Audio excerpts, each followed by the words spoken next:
You're tuned into Tampa Bay's RBLR Sports. It's Wednesday. Not really, but when this comes out, it will be. And you know what that means? That means it's RBLR Sun. Well, that's definitely one way to introduce the podcast. Yeah, we're working on it. I don't know. We'll go through many soon. But if you are watching on YouTube, you will see we have a third member today. We have a guest host who is going to tell us about the scrimmage because neither JD nor I could make it. But starting off, JD, how are you doing? I'm better now that Mike's here. I'll tell you that much. Yes, I'm pretty good. I have I'm very excited about the ramping up season. Every day that goes by, every episode that I do research for, I'm like, yo, they're going to be playing in 2 weeks, 10 days now since as of this coming out. So very exciting. But kind of funny. Welcome to our new listener. You guys might be like, what new listener? And also I'm joking, but I ran into the Rays. I think he's brand ambassador is his official title, but also ex MLB player, World Series walk-off hitter, Brett Phillips at the coffee shop on Saturday. Okay. And he just happened to walk in with his family after we were there. And of course I had to yap at him about the Sun and RBLR. And so I was kidding that he's a new listener, but he does know we exist. But we actually had a great conversation, and he is unbelievably personable. It's not a surprise that he's the brand ambassador for the Rays, because me and my wife Tia were just having breakfast, and he was asking us really good questions about how we feel about the team and how things are going and how the community feels.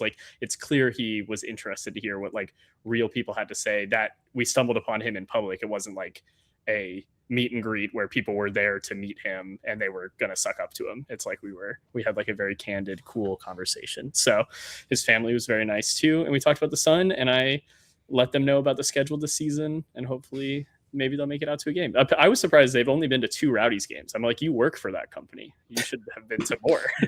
But I know that that's at the same time as baseball season, so I'm sure he's very busy. But yeah, I wanted to yap a little bit about my Brett Phillips run-in, and that was pretty cool this weekend. So, Mike, how are you doing?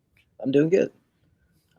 Fresh off this scrimmage. Excited to see some Sun soccer. It was a good game. Ended 6-2. It's not to spoil the score, but it was exciting to see the ladies put up a good number of goals. That's sick. Liz, how are you doing? Not too bad. I had a very long Saturday where I drove all the way to Melbourne and back in the same day. But the bridal shower is great. Australia, what's that? A 40-hour drive? Yeah. Speaking of driving across the state, though.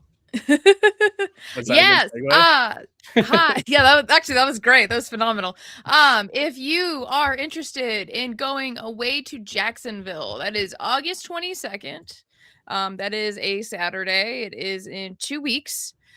So if you are hearing this right now and you're like, oh my gosh, I would love to go to Jacksonville, you should join the Heatwave Discord, which you can do by going to, I think we have a link on the Heatwave Twitter. What? I think Mike had the same thought as me, where we were both like, no one ever says I would love to go to Jacksonville. Yeah. I saw it on his Fair. Okay. I would love to go see the Sun demolish Jacksonville. How's that? That's fair. That's yeah. I mean, the team looks exciting so far, so don't rule out any road trips yet. Okay. Well, if you are interested, and you can't figure out how to join the Heatwave Discord, just comment on the YouTube. We check the comments fairly frequently, and we will reach out to you. We can procure tickets from the team, for very, very free, which is super cool.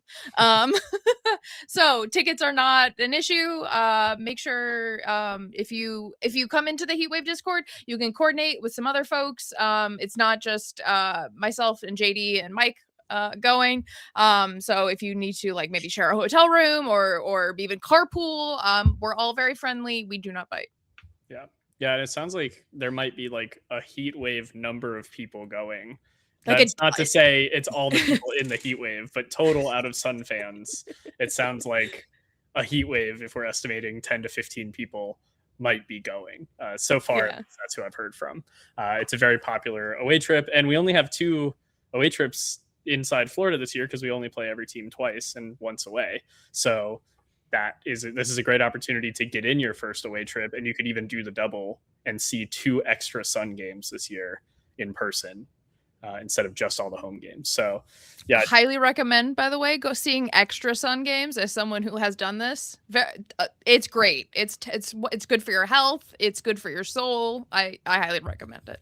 Yes. Yeah. So looking forward to that. That's going to be a lot of fun. And I hope that you can join us, Brett Phillips, new listener. So we had a scrimmage. We played USF. Again, I could not go. JD could not go. But Mike went. And Mike took really good notes. And I'm not biased at all. Mike, Yes. would you want to run us through who you think you saw there? We have a couple of unannounced folks that we think we identified. Again, these are just speculation. We don't have any confirmation from the team. We are going based off of like what Mike was literally hearing at the time. It was like, we're just trying to piece together from pictures and what he remembers. Did you want me to start with a lineup or just go with the full set of players? Go with the lineup, because then we'll get to the second half lineup, and that's where all the fun ones are. It was. After the change, we got a lot of surprise players, if you will. All right, so in goal, we had Liz Beardsley starting. Out on the right in defense, we had Parker Goins, which was kind of a surprise. Usually she's an attacker, but as we'll get to, very effective out there. Next to her, we had Viv Bissett. And then on the left side of center back, we had our new signing, Kelsey Hill. Is it right? Kelsey Hill. And then at left back, Leah Scarpelli. In midfield, we had Sam Kroger and Jordan Listro as a 2-pair team. In front of them, we had Sid Nasello on the left, Tori Zierenberg in the middle, and Erica Shippey out wide right. And then up top, Shay Connors. Strong lineup. Looks good to me. So what were your like general thoughts about this lineup? Which pairs did you like? What didn't you like? What did you see? I liked having Shippey on the field. It looked like having a mirror of Sid Nasello. And seeing her get into attack in different combinations with Zierenberg, Lynn Listro specifically. It was exciting, and it let Sid get into some interesting spots out left. Probably about halfway through the first half there, they switched sides in that classic Nasello, change to the opposite flank and cause some chaos. But it was fun. It was like seeing a second Nasello out there with Shippey, and Zierenberg was good at pulling strings, at getting the ball off Kroger and Listro, and spraying it out wide, right, left, or straight up the middle to Connors, who was making little darting runs in between the center backs. Speaking of the midfield, I really like Sam Kroger. She is an incredible partner for Jordan Listro. It's fun to see 2 proactive midfielders that both want to grab the ball, carry it for a little bit, pass it off to a teammate, run, maybe get it again, and do it all over. And in the same process can slide tackle someone, win possession back, and then continue it again. I think there's going to be a lot of quick movement this year from the Sun football, and it's a lot of excitement. Did you see the players, like you were saying, the combo between Chippy and Zierenberg and Listro? Did you see them sticking to their positions and running like similar, routes, but like working in similar ways, as opposed to kind of the Sun of last year that was like any attacker can get anywhere and hope they're open, or was it a little bit more rigid, like the players are sticking to positions? Yeah, I wouldn't say rigid maybe, but disciplined is the right word. Okay. Yeah, definitely everyone kind of moved up in a unit. There wasn't a lot of maybe mishmashing or like players running into each other and kind of taking up those same positions. And causing the wrong kind of chaos. This year, it seems like maybe the right kind of chaos. That'd be really nice. Nice. So some of the notes that I transcribed, so I had a copy of them so I could follow along. Sid is still pulling her tricks to get past 3 defenders, it sounds like. Got to show off for USF. We're still doing short corners. We did 6 corners because Mike is an angel and actually counted how many corners we had. And all were short, apparently. Yes, all 6 corners were short. I think all but maybe one of the free kicks. We had probably 3 free kicks. Were also taken short, which was one of them was I was kind of hoping was maybe like dropped into the box. We've got some tall players out there, so it'd be nice to get some headers this year. But it was interesting. We do like to play our set pieces maybe a little close. Get a player on the ball, maybe have her beat a player and then cross something in.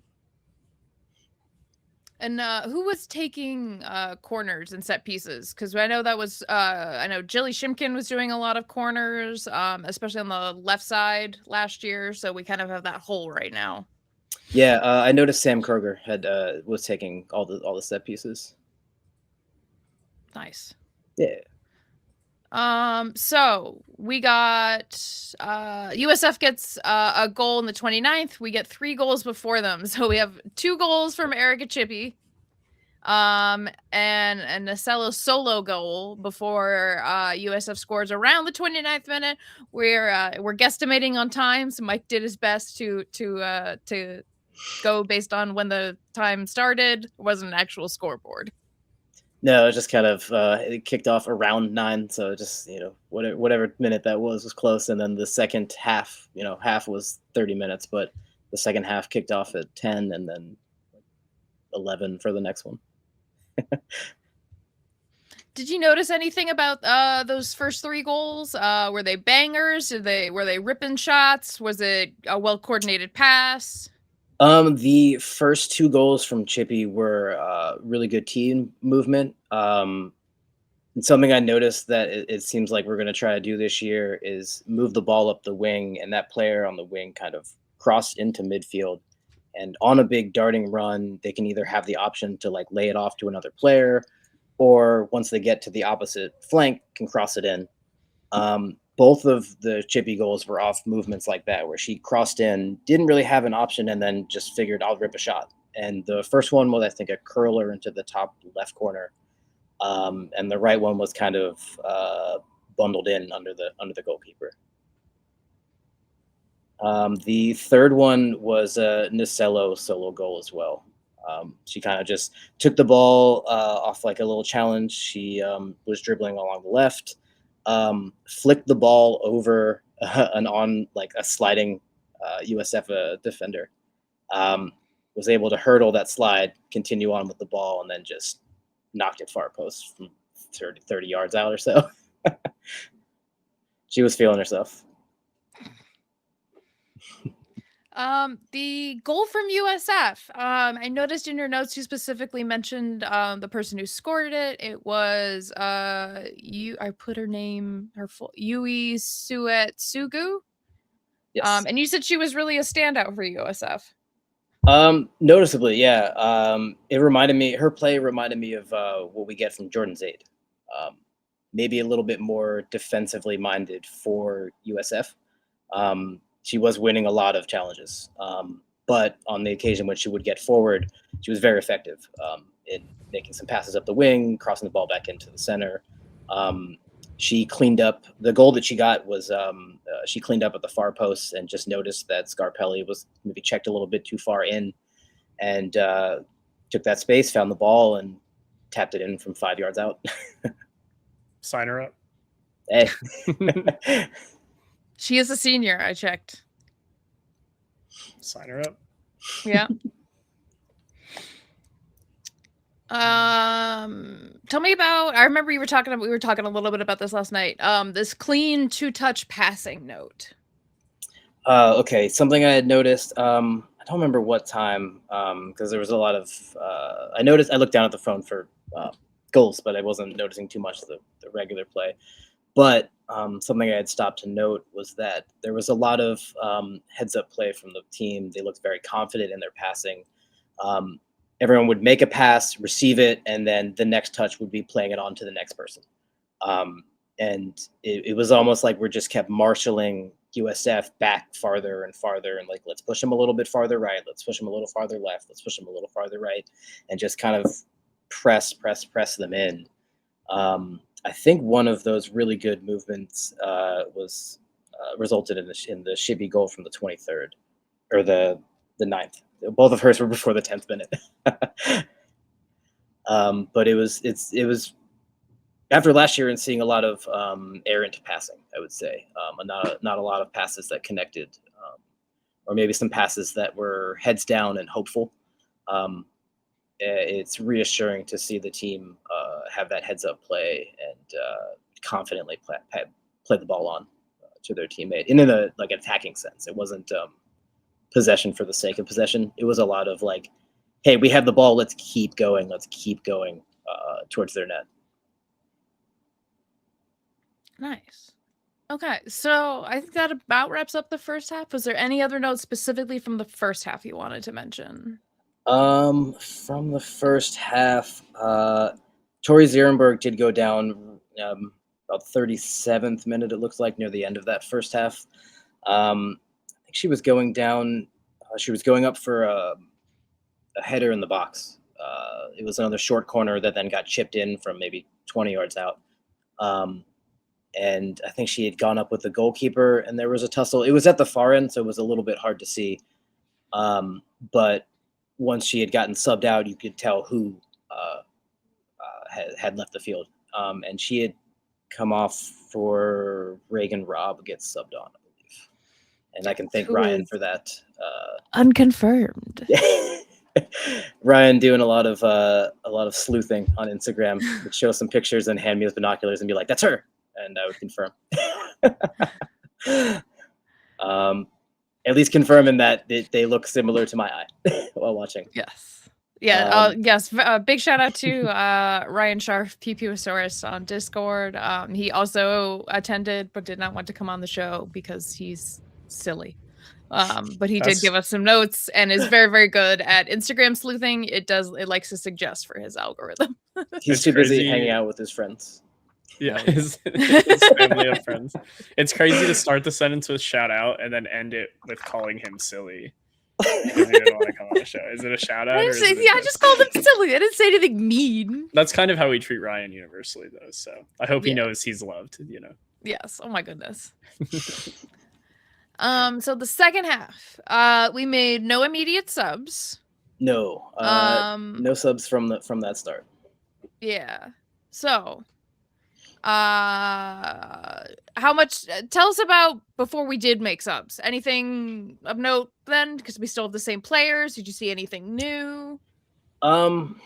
Maybe seeing the midfield partnership with Listro and Sam Kroger being a little bit more like time together. You could see the different combinations they would do. While they're both, progressive and wanting to attack, it seems like Kroger is more of how we had Jade Moore kind of protect the back line and lets Jordy get up. And, she wasn't specifically making shots on goal, but playing those threads up to the center attacking mid or knocking it onto Shippy or knocking it onto Sid.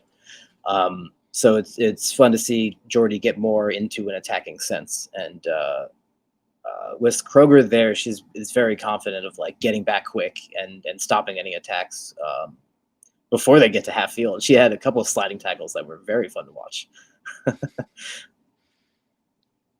Nice. All right. So around the 66th minute, we made subs. Around the 60th minute, we had brought on McNeil for Scarpelli, and then I think in the 75th minute is when we did like a more like line change kind of move. Okay, and take me through some of those changes. Okay, so we had Beardsley stayed the same, but our whole back line had changed, other than McNeil coming on about 10, 15 minutes earlier than that. So now we have Jordan Zaid as our right wing back. We kind of have like a 5 back, 3-back situation going on now. Before in the first half, we had flat 4 across the back. So starting now, we have Jordan Zaid as our right wing back. Taylor Chisholm got some time out here as our right center back. Jasmine Ferguson, I believe, was our center back. I could not tell who the left-sided center back was. I kept hearing the name Grace whenever players would refer to her. And then Sabrina McNeil out as our left wing back for our 5-piece defensive line. After that, we have just Brooke Hendricks in the midfield as kind of like a shield destroyer quarterback position. She was doing a lot of talking, a lot of telling players where to move, when to move, who to make passes to, when to pick up a runner. It was interesting to watch, especially considering we had 3 other center backs out on the field. It was like, oh, what are we doing with? What's Henny going to do? And about 5-10 minutes into her play, you could see oh, she's quarterbacking. She's just going to bring the ball confidently up through that defense into midfield and then play it on to whoever is going to be coming in, McNeil on the left or Jordan Zaid on the right. And then so in our attacking sense, for Reagan Robb, we had Daria Raji come in. Also unconfirmed. I forget. I think this is a signing. White. What was the first name? Kennedy White. Kennedy White.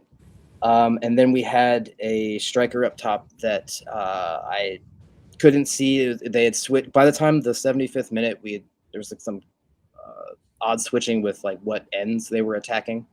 So for 3 of the 4 halves that they played, they were attacking the far end.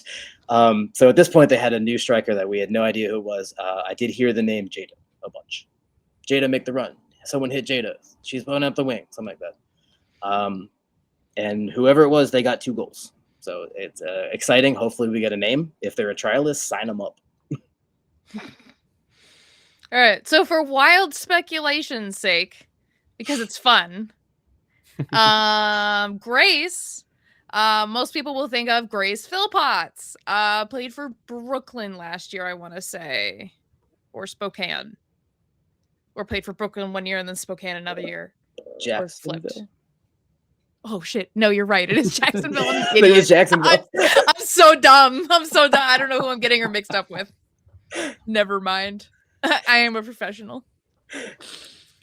Yes, you're right. Jacksonville, and she was not re-signed. I think I remember going back yesterday, and she had a thank you post, I think. So possibility. Other possibility, Reagan Rabe, was just let go from the Orlando Pride. She had a thank you post about a month ago. Sounds like she had a short-term contract there. Maybe she's just looking to hang around Florida for a little while, and saw the Sun were available. And then we also have Daria Raji, has not been announced. Came from, I was about to say DC United. DC Power. Came from DC Power, would be a great addition to Alexis Theoret and Deja Torbert. And then we think Jada Bedoya would also be from DC. So it looks like we're ransacking DC and Brooklyn this year. Again, none of this is confirmed. Sorry. I would say the wild speculations just goes based on the names I heard shouted out on the field. Yeah, and it could be other folks at this point. We have no idea, but it's really fun to guess and also hope, because that sounds like a baller lineup. I am so here for it. I'll say I saw Deja Torbert and Alexis Theoret were both there, but they didn't make it on the field. They were just warming up, doing some laps around, and then at some point I saw them doing keepy up with Hannah Keene. Were there any other former Sun players that you happened to see? Former Sun players. Might just be hanging around. Like I saw Dory Haugen walking Okay. around. I'm not sure if she had rejoined or not. But she was walking around in a leg sleeve, not like a cast or anything. But so I guess hopefully the surgery went well. There was no DSB on the sideline, so the coaching staff was very vocal and seemed to seemed very well drilled. So I'm sure they'll report back. Other than that, there were 2 goalkeepers dressed that I was not familiar with. I don't think we've announced any other goalkeepers. But Emery Wegner was there, but she was in street clothes. It was the Lids Beardsley show for sure, and she did really good. She had a handful of very good saves. I want to say 2 specifically that got knocked onto the crossbar, and then 1 down low that was a good save. And she almost got to the UE goal, the first goal in the first half. She was maybe a hand's width away from getting back across. She had made a stop at the near post, and then UE had popped in near the far. Yeah, just from a roster standpoint, we definitely need to announce or like sign 1 more keeper. I think you have to have 3, right? And then in the past, we've had at least 1, if not 2, academy keepers, or at least younger training ground style keepers.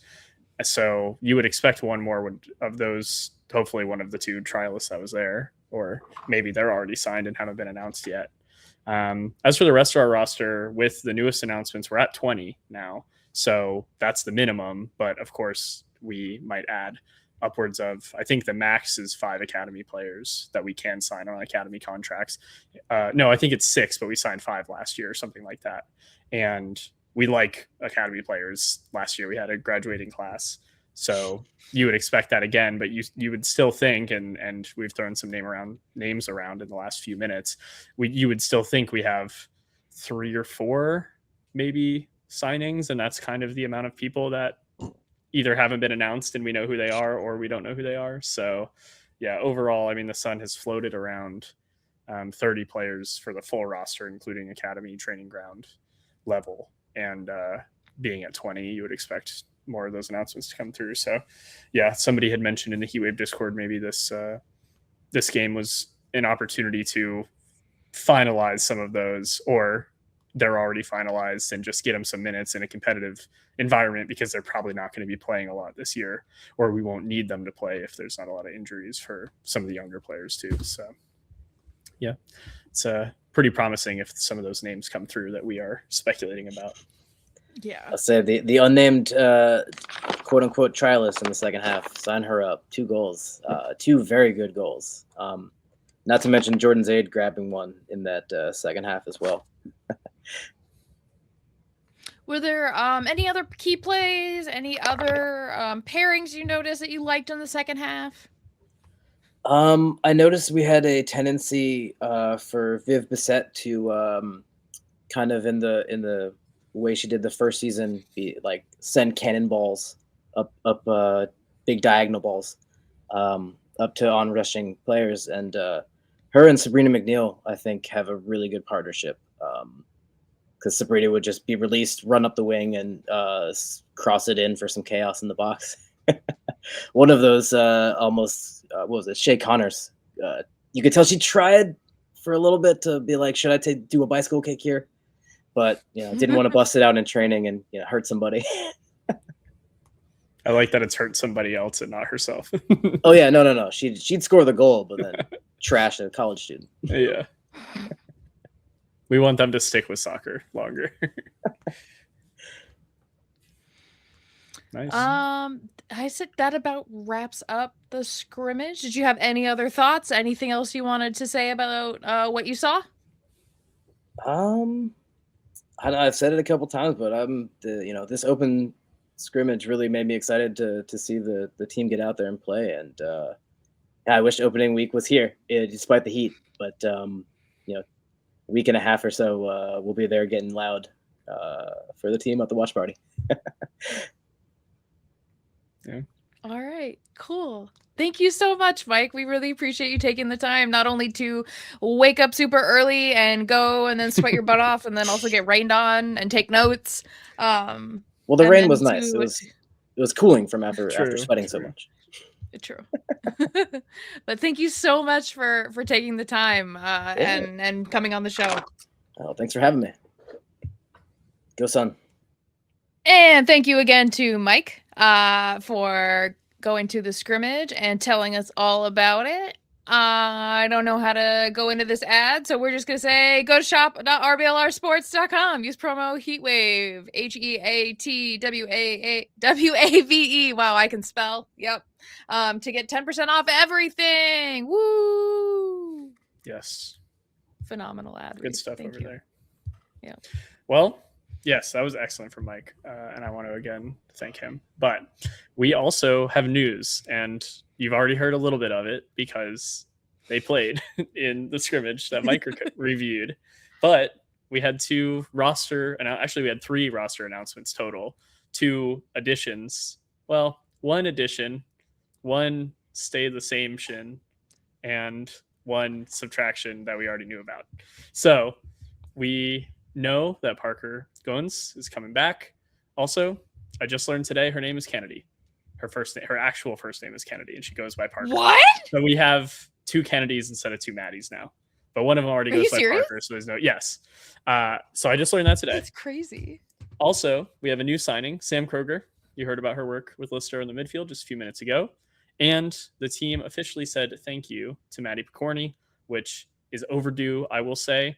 Don't know why it took so long. Her loan would have ended about a month ago officially. Like she just wouldn't have been, the team would have had no obligation to her.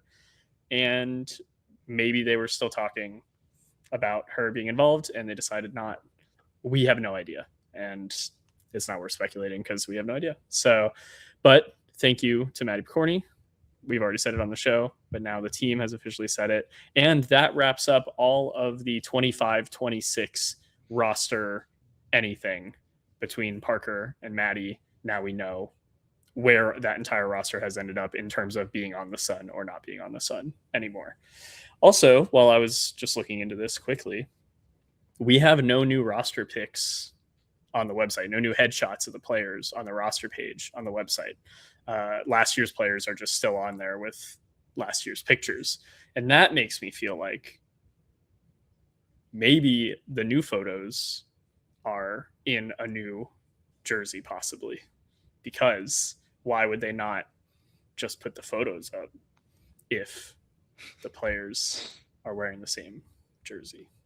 So that's my throw up the wild speculation graphic again, but it feels like maybe we have something new coming our way, which is kind of fun, and look out for that possibly. So just to give you a refresher on Parker Goins, she is a forward. She wears number 22 for the Sun. She was off the roster for about a month. They removed her from the roster page, and then she's back. But I'm still going to give you a little bit of a review. She was the SEC Midfielder of the Year in 2021. She originally signed with Racing Louisville from 2022 to 2024 and had 36 appearances there. And she signed with the Sun in 2025 and had 17 appearances with 2 goals in this past season. So I think she was a little bit underutilized. She was part of that rotating forwards that nobody really stood out or found their stride and owned really any forward position other than Nasello. So I think her coming back, but with some of what Mike was saying about the scrimmage, a little bit more discipline and things like that, she could look better this season. And if she's part of the plan, because she's returning, obviously the team and her agreed that she's part of the plan. She might have an opportunity to show her stuff a little bit better than on a pretty rough team last year. So that's Parker. We're glad she's back. Let's go. Her roster page little blurb was reactivated, which is just funny that they took her off, but it makes sense. They didn't want us. They were still in negotiations, presumably. But we have a new signing. Somebody totally new to us, unless you've watched Brooklyn games last year. We have Sam Kroger coming in to the midfield, although she wears a number 3. So number 3 is traditionally like a left back number, but sometimes players just like numbers. I think a lot of players nowadays, it's just like, that's my favorite number. So it's the same number she wore in Brooklyn, and she was playing in the midfield there too. So she is a midfielder. She has played on the left, but it was kind of like left wing back or left wing. But she is primarily a midfielder. And like Mike said, she was doing business with Listro in the midfield. And it sounds like she can do pretty good there. I have a couple notes that I really liked about her work. But let me go through her history overall. So she played her college ball at Rutgers University in New Jersey. She's a New Jersey girl. I think actually originally she was born in China and then she was adopted and grew up in New Jersey. I mean, from less than 1 year old, she got to New Jersey and grew up there. So like I said, she's a Jersey girl. And so like Liz said about Leah Scarpelli, it's another Jersey, New York player retiring down to Florida, moving down to Florida. Yep, it's another snowbird. At Rutgers, she had some second and third team accolades. No crazy player of the anything super notable, but she did have 78 appearances in 4 seasons with 15 goals and 15 assists. So she was out there. She was doing work across those 4 years. And I found this interesting quote that might help contextualize what Sam Kroger does overall. And this was written during her sophomore year at Rutgers, but it's about her freshman year. In her first year, Samantha Kroger's role with the Rutgers women's soccer team was very much of the blue collar variety, doing the dirty work so the team's star players could shine.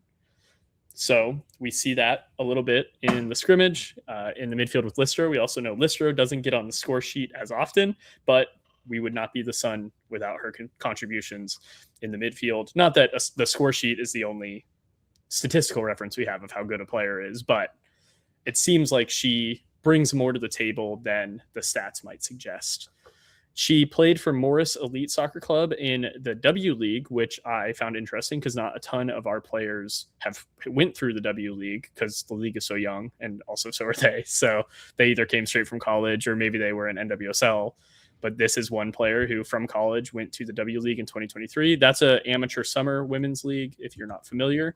So it is usually for college age players to play over the summer, but she played for Morris Elite. And then she signed to Brooklyn FC in 2024 as one of their founding players, along with Leah Scarpelli was another one of those. She had 56 appearances. She had 3-time appearances as team of the month in the team of the month. I couldn't have said that worse. Last season, she was in the team of the month in 3 months. Thank you. And she had 7 assists last season, which is tied for the single season record in the Super League. So she contributed as much as, we were saying that she seems to be doing work that's intangible. She also tangibly assisted a lot of goals. So that is pretty cool. And I was discussing her with some users in the USL Discord, and a Brooklyn fan explained to me that her role in the midfield this past season was diminished because the coach's tactical approach was kind of moving the ball past the midfield very quickly. They were moving the ball from the back line up front very quickly. And so the midfielders kind of got left out of the plan a little bit. So we did notice when looking into her that her stats in the second year were a little bit worse than the first year. She had less contributions, less time on the ball, but she did play in every game last season. So she started, I think, 26 and played in all 28. So she's there. She's balling. So I'm very excited to see what she can do for us.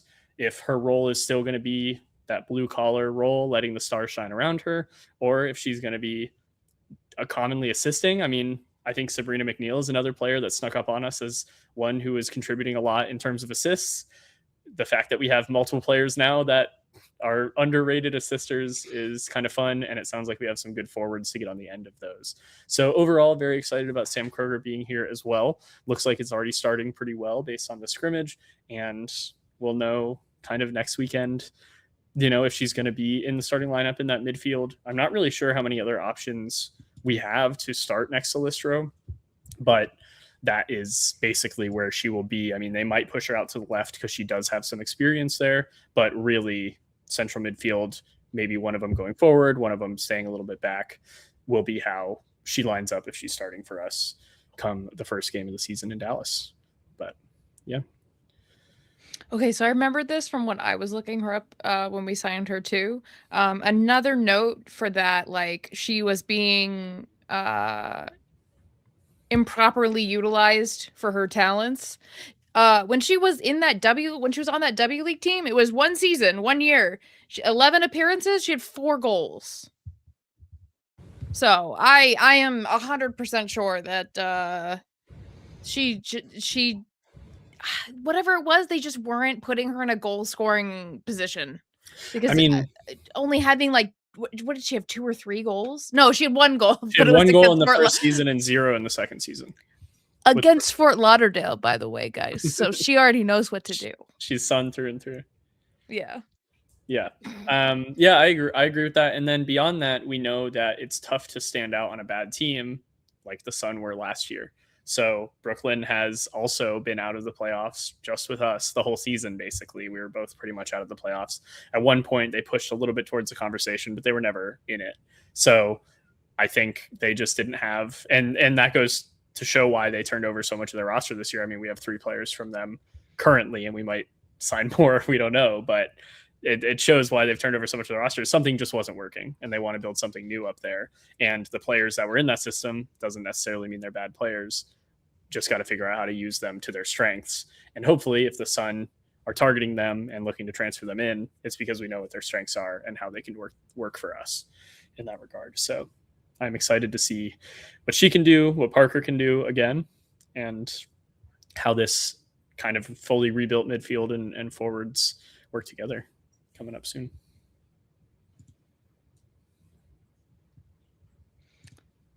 Sorry, I was looking at my settings for a second. Yes. The next thing that we were going to talk about today is we had some more information come out about the Spokane Zephyr and the quality of care, and I can't think of a sentence right now for some reason. The players were not treated the way they should have been for a Division I football team, or what Division I women's football team. It was ridiculous. So, you can find this article if you Google like Spokane Zephyr. It should come up. However, did I put down where to pull from? Of course not. That would be too smart. But in a nutshell, Spokane was shit to their team. And it's mismanagement on many levels, starting with the fact that when players had hours logged, it was not accurate in any way, shape, or form. It was dramatically underrepresented. There were times where there's one player who worked 2 away matches, including 4 flights, and team meals, practices, rehab, all of that, and they logged like 16 hours for her over 2 weeks. And this really, I'll use our one for this. This really fucked the players over, because they couldn't even file for just general unemployment in Washington State. It's a little ridiculous, especially since the team did not field any questions. They basically handed them a flyer and told them to apply for unemployment when they gave them the news. It's a little bit ridiculous. So no Zephyr player topped 321 hours for the whole season. So you're thinking at least 10 months. You know that these girls worked more than 3.5 hours a year or a month. It's a little bit crazy. Washington State's minimum threshold for unemployment is almost double that. Hope Heisey, God bless her, did go on the record, and I do completely understand why there were a couple other players who chose not to go on the record for fear of retaliation. That's completely valid. I will say Hope Heisey does have a couple accolades to her name. She can, take this stance and be public about it in a way that most likely won't blow back on her with the league, because she has some standing. So she went on record saying there's days where we were clearly on the field more than what's being reported, and that doesn't even account for all the other things that we did. Multiple players have not found new contracts since the news was dumped on them. Several have had to take multiple remote work jobs just to make ends meet. Here we go. If Spokane recorded fewer than 280 hours for one anonymous player over the course of the year. Like I said, if we're doing a 10-month schedule, that's 28 hours a month. I'm bad at math. It wasn't 3 like earlier. It's 28. Just move a decimal. My bad. This player detailed a daily schedule that included mandatory report time an hour before the first team activity, team meetings, training, mandatory weightlifting. She averaged at least 6 hours mandatory working hours on a training day, not including recovery, showering, and equipment care. Another player estimated that the players worked like a minimum of 4 to 5 hours on home match days and significantly more on travel days. Obviously, there's a lot more going in when you're traveling, and it usually averaged about 6 days a week of work. And when a player reached out to Spokane's vice president of operations, she was told to follow the proper channels and go through the Players Association. As a note, employers will generally push back on unemployment claims because payouts can raise their unemployment tax rate, which might be why they started undercutting these hours this year. I don't know. We don't know what happened last year. I don't know if they were doing hours this way this whole time. If they could be doing this on the men's side too and screwing them over. Now that I think about it. It's poor management all around, and it's going to end poorly. It ended poorly for the Zephyr, and it sounds like it's going to end poorly for the Velocity at some point too. The only thing I'll say about the men's side is that they already have a CBA signed for that league, so there might be a protection from the Players Association that the women didn't have. And the other thing with just this the way that these are being reported and the way they're running the business is just like, get any owner that does this out of the Super League, please. Just if any owner thinks that this is the way that, not even to run a successful team, but if you start a team, any team, but specifically women's soccer that is growing and fighting battles to grow and finding their audience, I really hope the league, while it sounds like they've been less than helpful, and I kind of cut in as you were getting to how the league is not helping, I hope the league at least is looking at how this just completely sucks for the players and how the new ownerships they look at, for one, hopefully all 8 teams that are currently still in the league are agreeing to the CBA. That CBA has protections, and moving forward, the teams will be taking it more seriously, or maybe almost all the teams already are, which would be great. But like, any new ownership in the league has to be miles better than this. This is not the low bar. The low bar has to be floors above this bar. This is low beyond belief, just how shitty this is a way to treat any employee, let alone somebody who's putting their body on the line for your company, and in a league that is providing jobs for players that probably wouldn't be able to play professional otherwise, after college. And some really quality players too. I mean, like we said, every team in the league has gotten a Zephyr. They had a great roster put together. So I was fuming. I had to get that out, but I'll let you finish. I understand. But it's crazy. And we saw from Dallas that the new Dallas ownership feels like the league is looking at better owners, and like they damn well better be, because this can never happen again the way that Spokane happened. Yeah, and it's frustrating too, because you're talking about the league needing to do better, and we had Madeline Desiano is quoted saying that nobody from the league's office reached out to any of the players, and she tried to contact league president Amanda Vandebort and did not hear back, which is incredibly disappointing. Like, even a canned response would at least be something. Just to not answer at all is kind of ridiculous when you're the president of the league. They lacked resources just kind of all around, it sounds like. That when they lacked physio and support, players wanted to go elsewhere, and the club would only pay for it like twice a week. Because that was the minimum covered under Washington's labor laws. Because of this,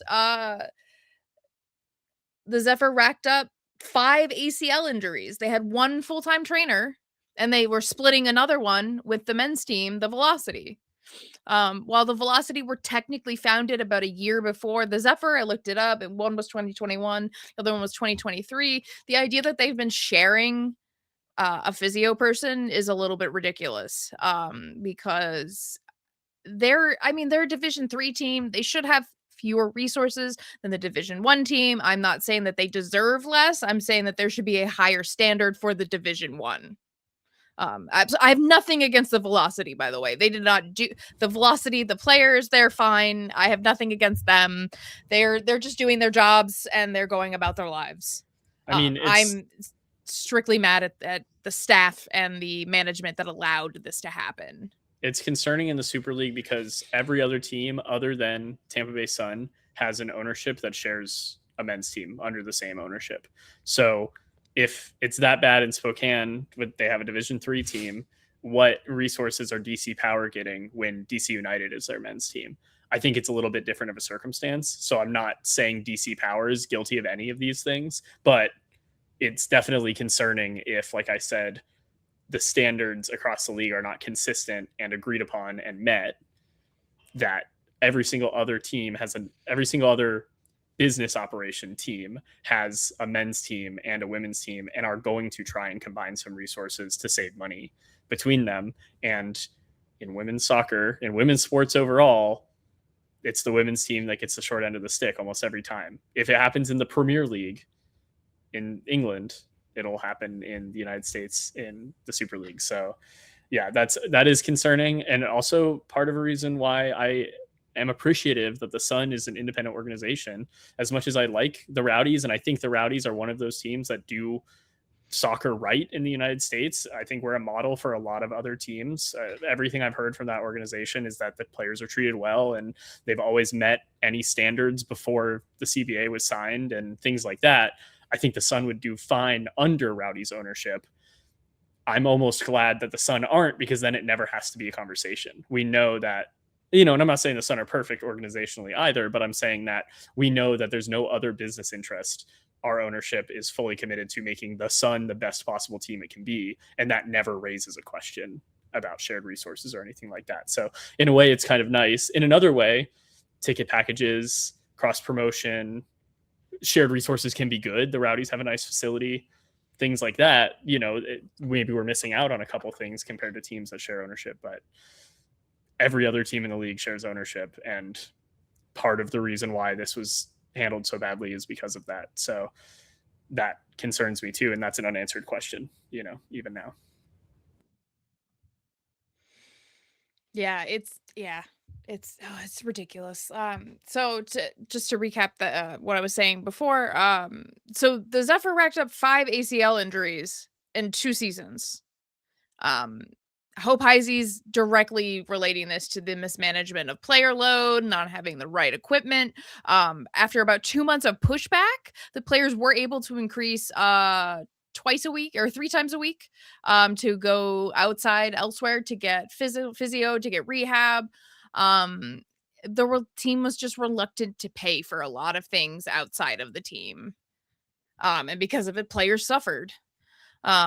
Velocity also apparently got priority when it came to scheduling, shared field, medical resources, even though they are Division III.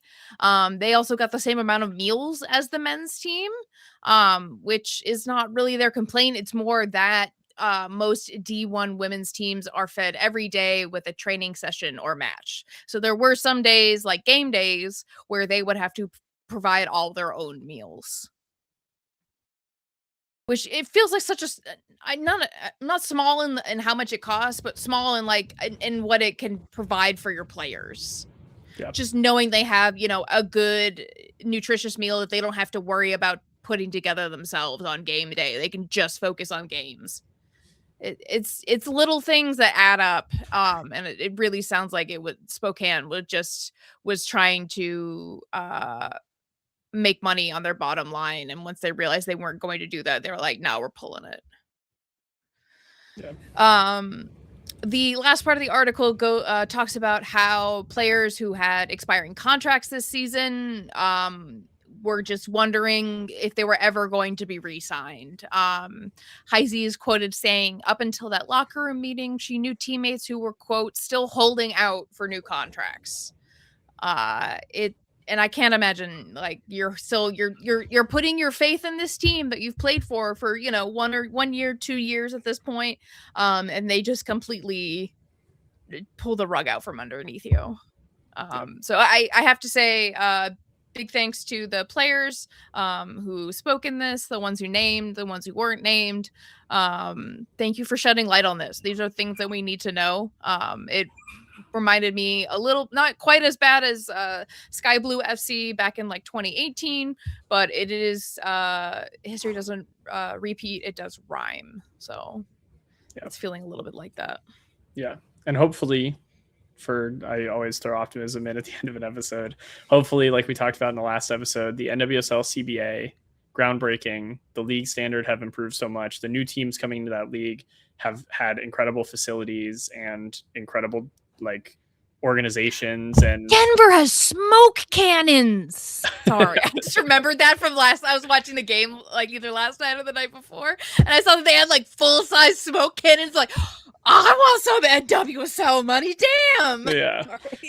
No, I mean, you're totally right. But that's, I hope that in the same way that the Super League proposed CBA, we still have not heard if it's been voted upon. But again, why would you announce so many details if it wasn't on the way to that? I really hope it is. But the proposed CBA, following in the footsteps of what NWSL has established in the 2020s. This is this decade history. The NWSL CBA is this decade. The USL Super League hopefully is this decade. The league founding and the CBA being signed. And these, the ownerships of these teams are seeing news like this. And again, like you said, thank you to players for speaking out. So then articles get written and pressure gets applied where it needs to. And the organizations moving forward that are agreeing to the CBA can see what, I mean, you can't do this to people. Like, this is on a human level awful, but also in terms of news, in terms of coverage, in terms of it makes you look really bad. People are taking questioning looks at Velocity now. Again, not because of the responsibility of any players or staff on that team, but the way the ownership treated the Zephyr. Now we know, there's no way, even if the men are getting priorities, they're probably still doing the cheapest possible version of whatever the League One CBA allows, so very concerning. I really hope the Super League only gets better from here. I hope we never get another story quite like this, where it's just so egregiously offensive to the players. And yeah, I really hope. There's definitely players who are falling through the cracks there. So many players have gotten signed. Hope obviously has a huge, she's been so successful and has a huge career ahead of her as well. But there's players that were bench players there or practice field players that will probably never see a professional pitch again. And now they got to figure the rest of their lives out way sooner than they thought because of something out of their control. Like you were said, they might have been holding out, hope for the contract to renew or the team to renew, and they didn't. So yes. So not as hopeful as I thought, but. Oh, the article, by the way, was on rangemedia.co. It looks to be a Washington specific website. This was an article by Yang Yu Huang. So if you're looking for it, go to rangemedia.co. I'm sure if you type in Spokane Zephyr, it'll come right up. Yeah. But I wanted to make sure if anybody wanted to actually go read it, by all means, please. It is incredibly well written. It was really just well done.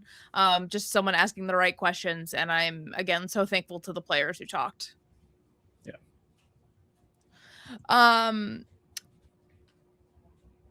I can't transition well this episode. This is the episode of not transitions. So make sure you're watching us at RBLR Sports on YouTube, at RBLR Sun FC on all the socials that are listed up there. I am Lizzie the Lion on Blue Sky. He's mom says I'm Ultra on Twitter. And this is RBLR Sun. And Thanks, we Mike. are 10 days from kickoff. 10 days. That means we're only a few more than 10 days away from seeing the team in person away to Jacksonville. Join the Heatwave Discord and come with us. Yeah, do that. Bye. Bye.